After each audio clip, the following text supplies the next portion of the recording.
Good morning students, BA third year economics की class. Topic first, अंतर्राष्ट्रीय व्यापार का अर्थ, लक्षण और उसके लाभ। ये टॉपिक अपना चल रहा है। पिछली क्लास में अपन ने आंतरिक व्यापार और अंतर्राष्ट्रीय व्यापार में अंतर किया था, क्योंकि प्रतिष्ठित अर्थशास्त्री ये बोलते थे कि आंतरिक व्यापार और अंतर्राष्ट्रीय व्यापार में कुछ अंतर है, इसलिए अंतर्राष्ट्रीय व्यापार के लिए पृथक सिद्धांत की आवश्यकता को महसूस करते थे। लेकिन ओली नाम के अर्थशास्त्री कहते थे कि अंतर्राष्ट्रीय व्यापार और आंतरिक व्यापार दोनों में कोई अंतर नहीं है, और अंतर भी है तो थोड़ा बहुत ही है, इसलिए अंतर्राष्ट्रीय व्यापार के लिए पृथक सिद्धांत की आवश्यकता नहीं है। इन दोनों में परस्पर मतभेद या विवाद का विषय रहा, जिससे अपन ने अंतर्राष्ट्रीय व्यापार और आंतरिक व्यापार में अंतर को ध्यान में रखते हुए इन दोनों में अपन ने समानताएं और असमानताएं पढ़ी थी। समानताएं जो आंतरिक व्यापार और अंतर्राष्ट्रीय व्यापार इन दोनों में एक थी, उसके बारे में अपन ने विवेचन किया था, और उसके बाद अंतर्राष्ट्रीय व्यापार और आंतरिक व्यापार में असमानताएं थी। उन असमानताओं के बारे में भी अपन ने विस्तृत रूप से देखा। इन दोनों को देखने के बाद ये लगा कि समानताओं की अपेक्षा असमानताएं ज्यादा है। अतः ये निश्चित हो गया कि आंतरिक व्यापार और अंतर्राष्ट्रीय व्यापार ये दोनों में अंतर है, ये अलग हैं, इसलिए इसके लिए एक अलग सिद्धांत की आवश्यकता वास्तव में सही है, यानी कि पृथक सिद्धांत की आवश्यकता होनी चाहिए। इन्हीं चीजों को करते हुए अंतर्राष्ट्रीय व्यापार के लाभ अपन ने करे थे, जिसमें आर्थिक लाभ और गैर आर्थिक लाभ को बताया गया था। उसमें अपन ने सारणी बनाई, और सारणी में अपन ने अंतर्राष्ट्रीय व्यापार से जो लाभ होते हैं, जिसमें आर्थिक लाभ जो कि इकोनॉमिक वाइज, जिससे आय में वृद्धि होती है, उत्पादन में वृद्धि होती है, प्रति व्यक्ति आय बढ़ती है, राष्ट्रीय आय बढ़ती है, रोजगार में वृद्धि होती है, ये सारी चीजें अपन सारणी के द्वारा अपन ने किया था। और उसके बाद गैर आर्थिक लाभों की भी अपन ने तालिका बनाई। अब इनका विस्तृत विवेचन कर रहे थे। इसमें अपन ने फर्स्ट पॉइंट पढ़ा था आर्थिक लाभों के अंतर्गत श्रम विभाजन एवं विशिष्टीकरण। श्रम विभाजन एवं विशिष्टीकरण में मैंने आपको बताया था कि श्रम विभाजन और विशिष्टीकरण चाहे आंतरिक व्यापार हो चाहे अंतर्राष्ट्रीय व्यापार हो, इन दोनों ही व्यापारों में श्रम विभाजन और विशिष्टीकरण अपनाया जाना चाहिए, तभी उसकी लागत न्यूनतम आएगी और उत्पादन अधिक आएगा। उत्पादन जब अधिक होता है तो निश्चित तौर पर अपन उस वस्तु का अपने देश में तो उसको विक्रय करते हैं, बेचते हैं, लेकिन उत्पादन ज्यादा होने पर हम अंतर्राष्ट्रीय व्यापार करने के कारण उस वस्तु का निर्यात भी कर सकते हैं। निर्यात करेंगे तो हमें विदेशी मुद्रा प्राप्त होगी, और उस विदेशी मुद्रा से हम अपनी आवश्यकता की वस्तु को मंगा सकते हैं। ये सारी चीजें अपन ने श्रम विभाजन और विशिष्टीकरण में पढ़ी। बात करते हैं दूसरे पॉइंट की कि अंतर्राष्ट्रीय व्यापार से प्राकृतिक संसाधनों का भी पूर्ण उपयोग होता है। प्राकृतिक संसाधन जो कि प्रकृति से हमें निःशुल्क रूप में प्राप्त हुए हैं, जिसमें अपन खनिज पदार्थ, वन संपदा, जलवायु, इसके अलावा जल, ये सारी चीजें, इसकी मिट्टी, ये सारी चीजें अपन इसके अंतर्गत लेते हैं। अगर हम अंतर्राष्ट्रीय व्यापार करते हैं तो हम प्राकृतिक संसाधनों का पूर्ण उपयोग कर सकते हैं। प्राकृतिक संसाधन अगर प्रचुर मात्रा में उपलब्ध है तो। यदि अंतर्राष्ट्रीय व्यापार होता है तो निर्यात बढ़ते हैं, और निर्यात बढ़ेंगे तो उस वस्तु की मांग बढ़ने के कारण जो भी प्राकृतिक साधन हमारे पास प्रचुर मात्रा में उपलब्ध है, हम उनका पूरा उपयोग कर पाएंगे। इस प्रकार इससे आय में, प्रति व्यक्ति आय में वृद्धि होगी। नेक्स्ट आगे वाला जो पॉइंट है वो थर्ड है आपका, रोजगार सृजन एवं आय में वृद्धि। नेक्स्ट पॉइंट, रोजगार सृजन एवं आय में वृद्धि। ये भी अंतर्राष्ट्रीय व्यापार के आर्थिक लाभों के अंतर्गत आता है कि जब अंतर्राष्ट्रीय व्यापार किया जाता है, जब हम दूसरे देशों से व्यापार करते हैं, तो हमारे देश में जिस वस्तु का उत्पादन ज्यादा मात्रा में हो रहा होता है, हम उसका निर्यात करके उन निर्यात उद्योगों में और लोगों को रोजगार प्रदान करके उनकी आय में वृद्धि कर सकते हैं। और यह आपको पता है कि जब व्यक्ति की आय बढ़ती है तो उपभोग बढ़ेगा और साथ में बचत बढ़ेगी। बचत बढ़ने पर वो निवेश ज्यादा करता है, और निवेश करने के फलस्वरूप उसकी आय में वृद्धि होती है। किया जाता है, अंतर्राष्ट्रीय व्यापार होता है, तो रोजगार में वृद्धि होगी और आय भी बढ़ेगी श्रमिक की। निर्यात उद्योग वो उद्योग कहलाते हैं जिन वस्तुओं का हमारे देश से दूसरे देश में निर्यात हो रहा है। जैसे कि भारत कपड़ों का उत्पादन कर रहा है और हमारे देश की जो कपड़े हैं वो काफी प्रसिद्ध हैं विश्व के अलग अलग देशों में। बात करते हैं अपन अमेरिका की, बात करते हैं फ्रांस की, बात करते हैं जर्मनी की, बात करते हैं कनाडा की। इन सभी देशों को अपने कपड़े पसंद है, तो भारत क्या करेगा, उस कपड़े के उत्पादन में श्रम विभाजन और विशिष्टीकरण की नीति अपनाएगा। श्रम विभाजन और विशिष्टीकरण की नीति अपनाएगा तो उसकी लागत कम आएगी, लागत न्यूनतम आएगी और उत्पादन ज्यादा होगा। उस उत्पादन को या उस वस्तु की पूर्ति को वो अमेरिका में, फ्रांस में, जर्मनी में, कनाडा में अपनी वस्तुओं को निर्यात करेगा। इन देशों से हमें विदेशी मुद्रा प्राप्त होगी। ये विदेशी मुद्रा हमारे क्या काम आएगी, इस विदेशी मुद्रा का हम वहाँ उपयोग करेंगे जब हम अमेरिका, फ्रांस, कनाडा और जर्मनी इन देशों से कोई भी वस्तु मंगा रहे हैं तो हम उन आयातों के बदले वो विदेशी भुगतान आसानी से कर सकते हैं। यदि हम निर्यात नहीं करेंगे, यदि हमारा निर्यात नहीं होगा तो हम विदेशी वस्तुओं को मंगाने में सक्षम नहीं हो सकते। क्यों? क्योंकि हमें उसके लिए विदेशी मुद्रा चाहिए होती है। इस वजह से तो अपने भुगतान संतुलन को, अपने व्यापार संतुलन को पक्ष में करने के लिए निर्यातों को और ज्यादा से ज्यादा बढ़ावा देना चाहिए, जिससे हमारे देश की प्रगति भी बढ़ सके। इस प्रकार निर्यात बढ़ने से रोजगार सृजन एवं आय में वृद्धि होती है। नेक्स्ट इसके बाद आता है उपभोक्ताओं को कम कीमत पर अनेक वस्तुओं की उपलब्धता। उपभोक्ताओं को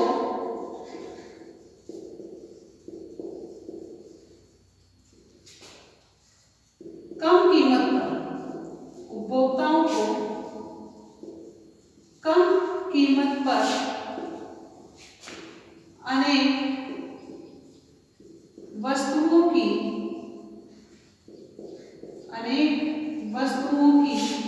उपलब्धता।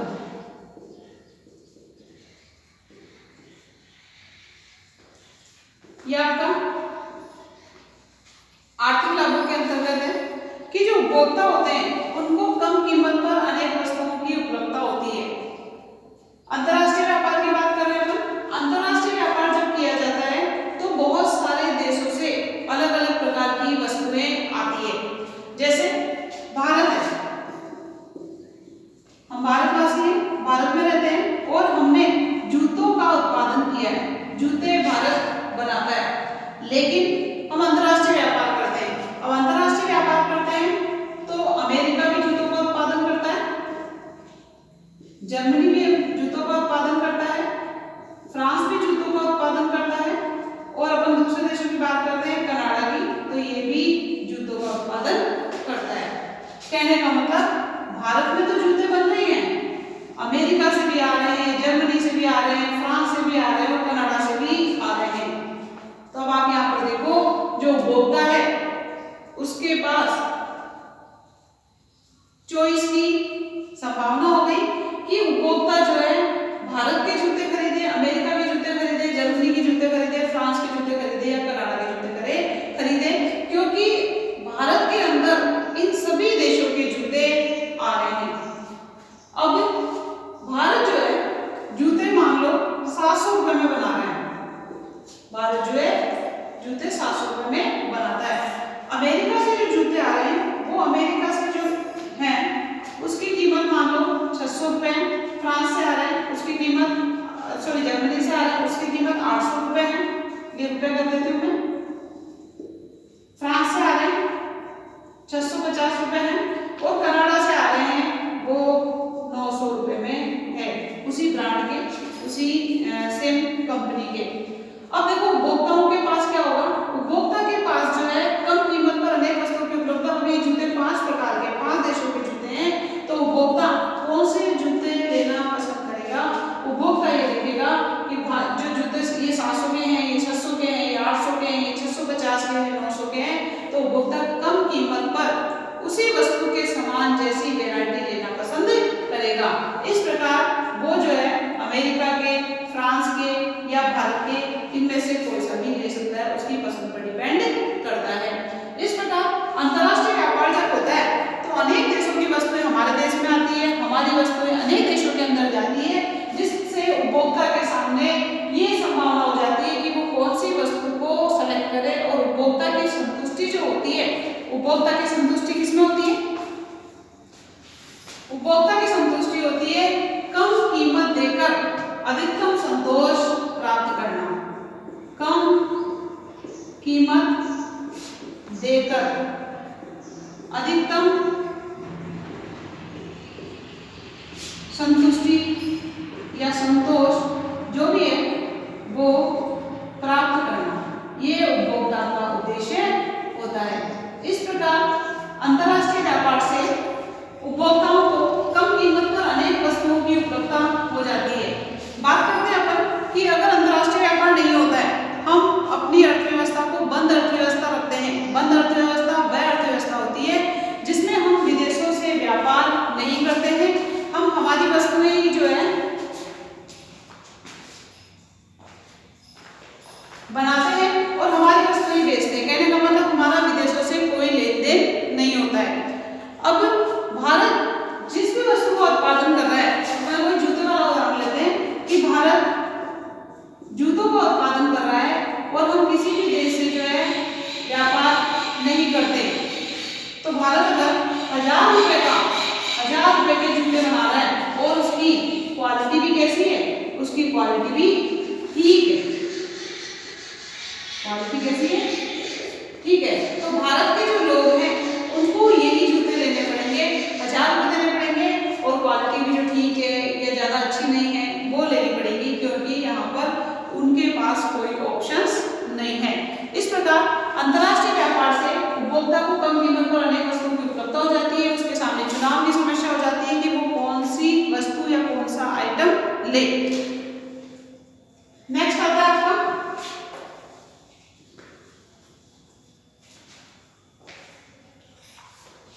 औद्योगिक विकास।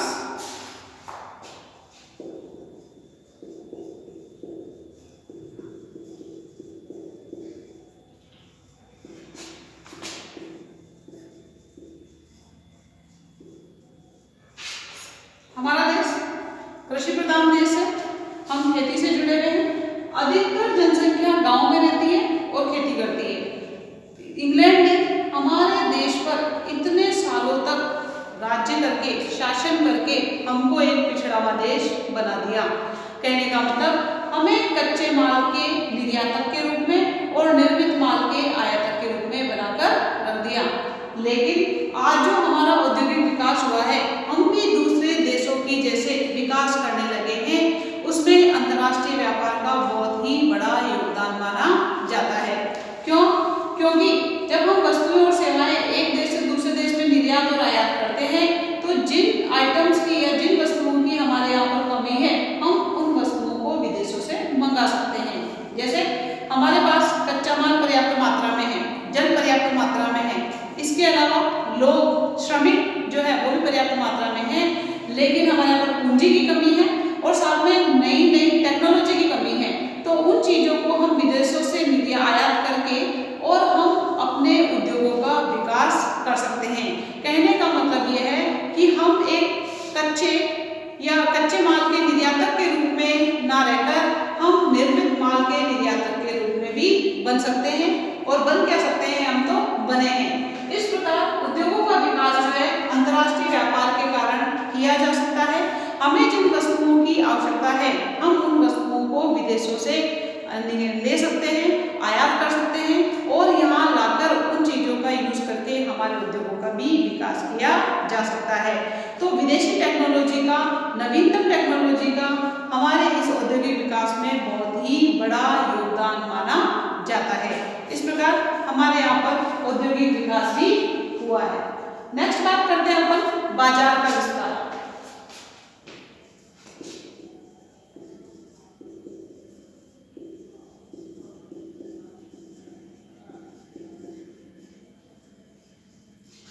बाजार का विस्तार यानी जब से अंतर्राष्ट्रीय व्यापार होने लगा है, हमारे यहाँ के जो बाजार हैं वो भी बड़े होने लगे। कैसे बड़े होने लगे? जब हमारे यहाँ पर जो उद्योग है, चाहे सूती वस्त्र उद्योग ले लो आप, चाहे आप जो है कपड़ा उद्योग ले लो, चाहे आप कांच के बर्तन वाला उद्योग ले लो, कोई सा भी उद्योग ले लो, अगर इन वस्तुओं की अगर विदेशों में डिमांड बढ़ती है, उनकी मांग बढ़ती है, तो हमारे यहाँ के ज्यादा मात्रा में वस्तुएं निर्यात होने लगेगी। कहने का मतलब भारत का जो माल है वो सिर्फ भारत में ही नहीं मिलेगा, हमारा माल जो है विदेशों में भी जाने लगेगा, और जब विदेशों में जाने लगता है तो हमें विदेशी मुद्रा प्राप्त होती है। इस प्रकार बाजार का विस्तार होता है, और बाजार का विस्तार होने पर वस्तु की क्या बढ़ेगी? मांग बढ़ेगी। बाजार का विस्तार होने पर वस्तु की मांग बढ़ती है, और जब वस्तु की मांग बढ़ती है तो उत्पादन को बढ़ाना पड़ता है, उत्पादन बढ़ाना पड़ता है। और जब उत्पादन बढ़ाना है तो किसकी आवश्यकता है? रोजगार में वृद्धि, यानी रोजगार में क्या होगी? वृद्धि होगी। और जब आपके रोजगार बढ़ते हैं तो निश्चित तौर पर आय में वृद्धि होती है,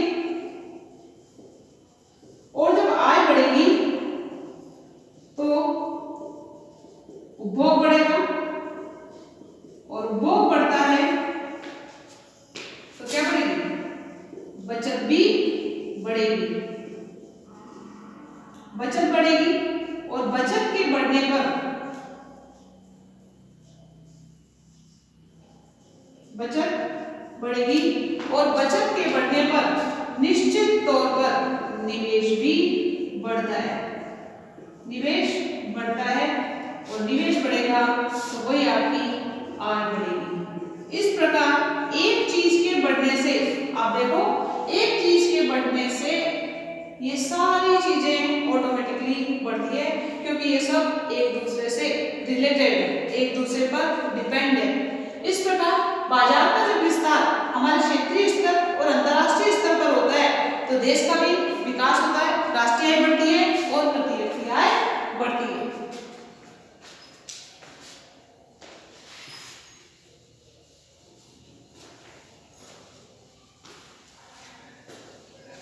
नेक्स्ट आर्थिक लाभ जो है वो आपका है बड़े पैमाने की मितव्ययताएं।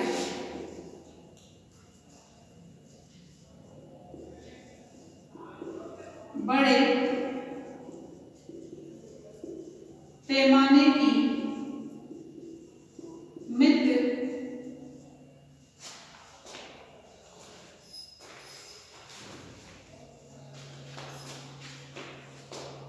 बचते कर दो, मितव्ययता कर दो, बड़े पैमाने की बचते कर देते हैं, मितव्ययता कर देते हैं, बात एक ही है।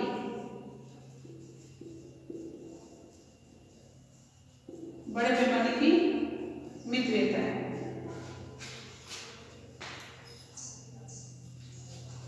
अंतर्राष्ट्रीय व्यापार के कारण बड़े पैमाने पर बचतें होने लगी है। बड़े पैमाने पर बचतें कैसे होने लगी है? इसमें क्या होता है, जब अंतर्राष्ट्रीय व्यापार के कारण बाजार का क्षेत्र विस्तृत हो जाता है, जो कि मैंने आपको ऊपर बताया था, बाजार बड़ा हो जाता है, तो जो उत्पादक होता है, जो उद्योगपति होते हैं, जो व्यापारी होते हैं, वो बड़े पैमाने पर उत्पादन करने लगते हैं मांग के बढ़ने के कारण। इस प्रकार वो बड़ी बड़ी टेक्नोलॉजी को यूज करते हैं, बड़ी बड़ी मशीनों को यूज करते हैं, जो कि कम समय में अधिक उत्पादन कर सके। और जब कम समय में अधिक उत्पादन करेंगे तो लाभ भी ज्यादा होगा, क्योंकि उसकी लागत कैसे आएगी? उसकी लागत कम आएगी। जैसे मैं आपको एक एग्जांपल देके बताती हूँ। एक मशीन मैंने लगाई थी पहले, एक मशीन मैंने लगाई थी पहले, और वो 1 घंटा चलकर 100 आइटम बनाती है। 1 घंटे में 100 आइटम बनाती है। इसके बाद मेरी वस्तु की डिमांड बढ़ी,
बस्ती ज्यादा होगी तो निवेश ज्यादा होगा, और निवेश ज्यादा होगा तो आपकी आय बढ़ेगी, और आय बढ़ेगी तो निश्चित तौर पर आर्थिक प्रगति का बढ़ना निश्चित है। तो आर्थिक प्रगति कब बढ़ती है? आर्थिक प्रगति जब बढ़ती है जब हमारी आय में वृद्धि होती है। व्यक्ति की आय कब बढ़ती है? जब व्यक्ति की आय जब मांग बढ़ती है, और मांग कब बढ़ती है? जब हम विदेशी व्यापार भी करने लगते हैं। इस प्रकार बड़े पैमाने की बस्तें जो है मांग के बढ़ने के कारण होती है। नेक्स्ट बात करते हैं अपन उत्पादन तकनीक में सुधार। इसका आप स्क्रीनशॉट ले लो या लिख लो।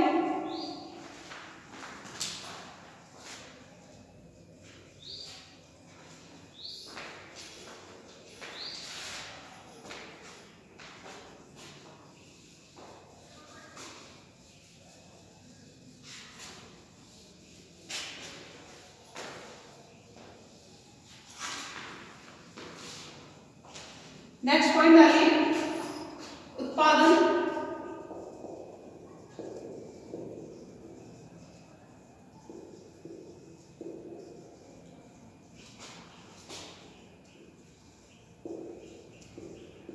तकनीक में सुधार।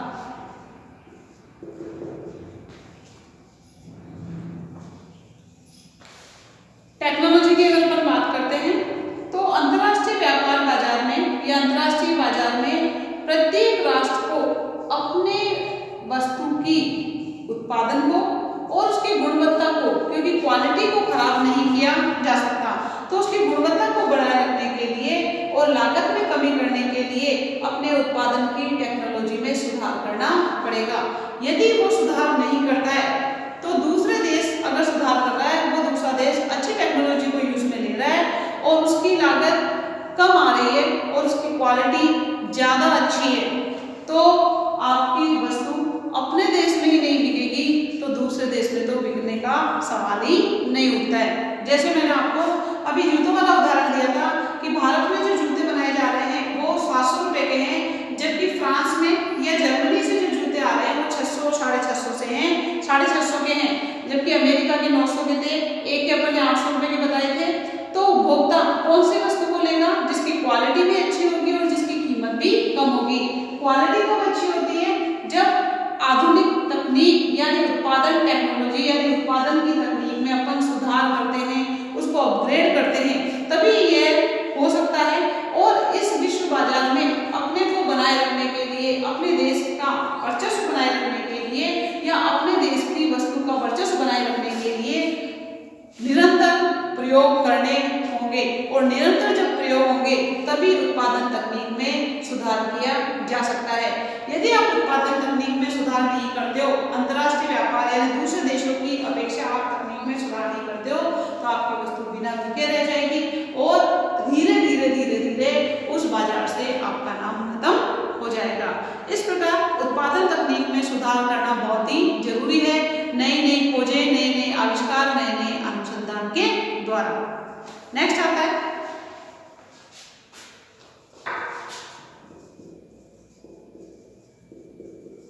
एकाधिकारी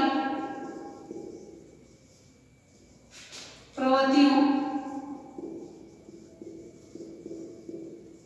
पर नियंत्रण।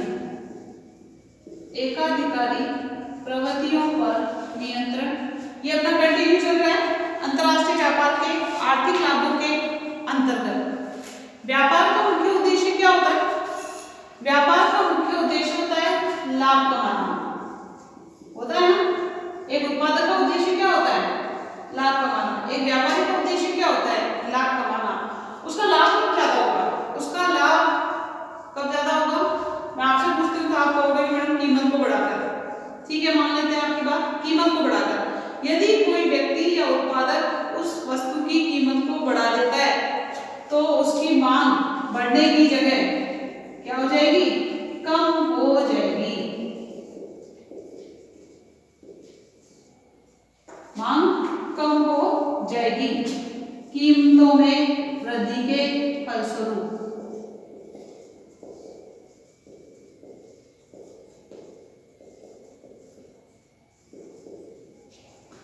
लाभ बढ़ा या घट गया? उसका लाभ कम हो गया। पहले ज्यादा वस्तु बिक रही थी, अब वस्तुएं कम बिक रही है कीमत में वृद्धि के कारण। अब यहाँ पर बात आ रही है कि जो कीमतों में वृद्धि वाला बताया था आपने, कीमतों में वृद्धि के कारण लाभ कभी भी नहीं बढ़ता है। अगर एक उत्पादक को, अगर एक व्यापारी को अपना लाभ ज्यादा करना है तो उसको क्या करना पड़ेगा, लागतों में कमी करनी होती है। जब लागतों में कमी होगी और कीमत स्थिर रहेगी या कीमत लागत में कम होने के कारण और कम हो गई तो मांग निश्चित तौर पर बढ़ेगी, और जब मांग बढ़ेगी तो उसका लाभ का बढ़ना निश्चित है। यहाँ बात कर रहे हैं अपन एकाधिकारी प्रवृत्तियों पर नियंत्रण की। तो अंतर्राष्ट्रीय व्यापार के अभाव में यदि हम अंतर्राष्ट्रीय व्यापार नहीं करते हैं तो वो व्यक्ति वहां का क्या हो जाएगा, एकाधिकारी हो जाएगा। जैसे कि मैंने आपको अभी उदाहरण बताया था कि भारत अगर 1000 रुपए में जूते बनाता है और उसकी क्वालिटी भी कैसी है, ठीक है, तो भी वहां के जो लोग हैं, भारत के जो लोग हैं, उन्हें वो वस्तु लेनी पड़ेगी क्योंकि उनके पास और कोई भी चॉइस नहीं है। तो जब अंतर्राष्ट्रीय व्यापार नहीं किया जाता है तो वहां पर वो व्यक्ति या वो व्यापारी या वो उत्पादनकर्ता वहां का एकाधिकारी हो जाता है, और एकाधिकारी होने के कारण वो कीमत कैसे लेगा, मनमानी कीमत लेगा, मनमानी कीमत लेगा, और वस्तु की क्वालिटी कैसे देगा, खराब देगा, क्वालिटी खराब देता है। और उपभोक्ताओं के पास और कोई भी जो है चॉइस नहीं होती है तो उसे वो वस्तु लेनी पड़ती है। जब अंतर्राष्ट्रीय व्यापार किया जाता है तो ये जो एकाधिकारी प्रवृत्ति है उस एकाधिकारी प्रवृत्ति पर नियंत्रण लग जाता है, उसका कंट्रोल हो जाता है। कैसे? क्योंकि जो आइटम या जो भी वस्तु हमारे देश में बन रही है अंतर्राष्ट्रीय व्यापार के कारण दूसरे देशों से भी वो वस्तु आ रही है, तो वो किसी देश की ज्यादा होगी, किसी देश की कम होगी, किसी देश की और ज्यादा होगी, किसी देश की और कम होगी, और उसमें हमारे देश की भी वस्तु होगी। इस प्रकार उपभोक्ता के पास अनेक चुनाव की समस्या हो जाती है कि वो कौन सी वस्तु ले। वो वही वस्तु लेगा जिसकी कीमत कम होगी और जिसकी क्वालिटी अच्छी होगी। इस प्रकार एकाधिकारी प्रवृत्तियों पर नियंत्रण करके मुनाफाखोरी जैसी समस्याओं को दूर किया जा सकता है। इस प्रकार अंतर्राष्ट्रीय व्यापार से एकाधिकारी प्रवृत्तियों पर नियंत्रण भी रखा जाता है। ये आपके पॉइंट है जिसमें उत्पादन तकनीक में सुधार हो गया, एकाधिकारी प्रवृत्तियों पर नियंत्रण हो गया। इसके बाद नेक्स्ट जो आता है वो आता है आपका आर्थिक संकट काल में सहायता।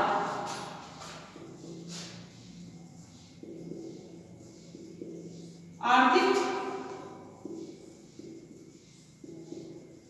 संकट काल में सहायता।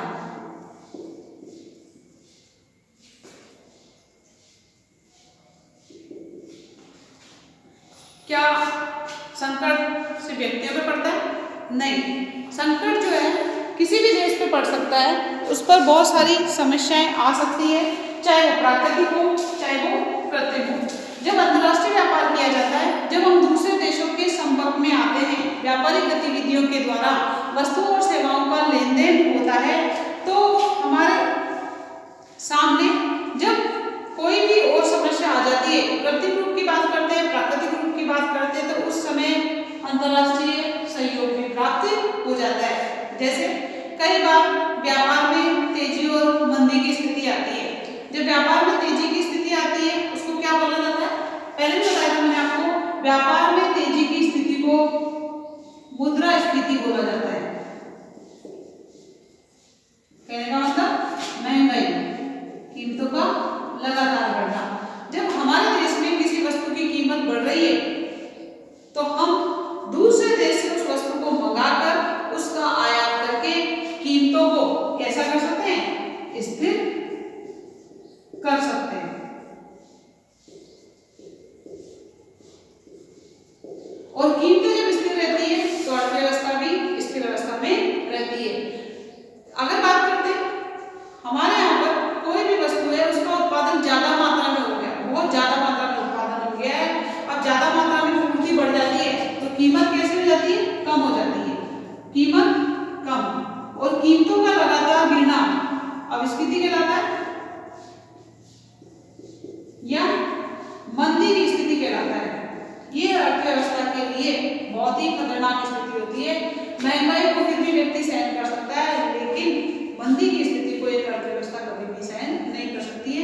लंबे समय तक।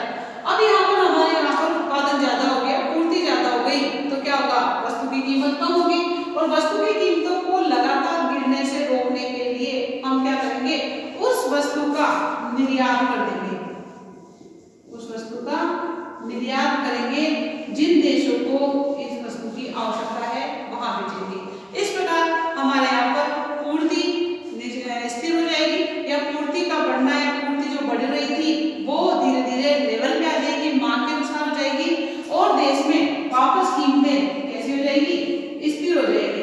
इस प्रकार आर्थिक संकट काल में अंतर्राष्ट्रीय व्यापार के द्वारा सहायता भी प्राप्त हो सकती है। जब हम दूसरे देशों के साथ व्यापार करते हैं तो उससे हमारे व्यापारिक संबंध बनते हैं, तो हमारे देश की अर्थव्यवस्था जब कभी अस्थिर की स्थिति में आती है, तेजी और मंदी की स्थिति में आती है, उस समय हम इस प्रकार से उनकी सहायता लेकर अपनी संकट काल की स्थिति को दूर कर सकते हैं। कई बार क्या होता है, ये तो आपकी कृत्रिम संकट का बात करते हैं अपन, प्राकृतिक संकट की, बाढ़ आ गया, अकाल हो गया, सूखा पड़ गया, या और भी बहुत सारी आपदाएं जो है वो आ जाती है। जब हमारे यहाँ पर उत्पादन नहीं हो पाता है तो हम दूसरे देशों से उन वस्तुओं को मंगाकर हमारे देश में जो लोग हैं उन लोगों की आवश्यकताओं को पूरा कर सकते हैं। इस प्रकार अंतर्राष्ट्रीय व्यापार से, चाहे कृत्रिम संकट हो चाहे प्राकृतिक संकट हो, उस संकट में हम विभिन्न देशों से सहायता ले सकते हैं। लेकिन अगर हम अंतर्राष्ट्रीय व्यापार करते ही नहीं, हमने किया ही नहीं, हमने उनसे कभी संपर्क बनाया ही नहीं, तो आपकी चाहे कृत्रिम बाधाएं हो चाहे आपकी प्राकृतिक बाधाएं हो या आपदाएं हो या संकट हो, उन स्थितियों से आपको खुद को ही निपटना पड़ेगा, दूसरा देश से आपको कहीं भी सहयोग प्राप्त नहीं होगा। इस प्रकार अंतर्राष्ट्रीय व्यापार से आर्थिक संकट काल में भी सहायता प्राप्त हो सकती है। इनको नोट डाउन कर लो या स्क्रीनशॉट ले लो। आगे के पॉइंट्स जो है अपन अभी बाकी है आपके आर्थिक लाभों के अंतर्गत। आर्थिक लाभ के बाद अपन गैर आर्थिक लाभों के बारे में पढ़ेंगे। ये आपका जो इम्पोर्टेंट टॉपिक है, बड़ा क्वेश्चन आता है, इस पे टिप्पणी भी आ सकती है, या छोटा क्वेश्चन 4 नंबर का आ सकता है, 2 नंबर का क्वेश्चन आ सकता है, किसी भी प्रकार से क्वेश्चन बना के पूछ लिया जाता है।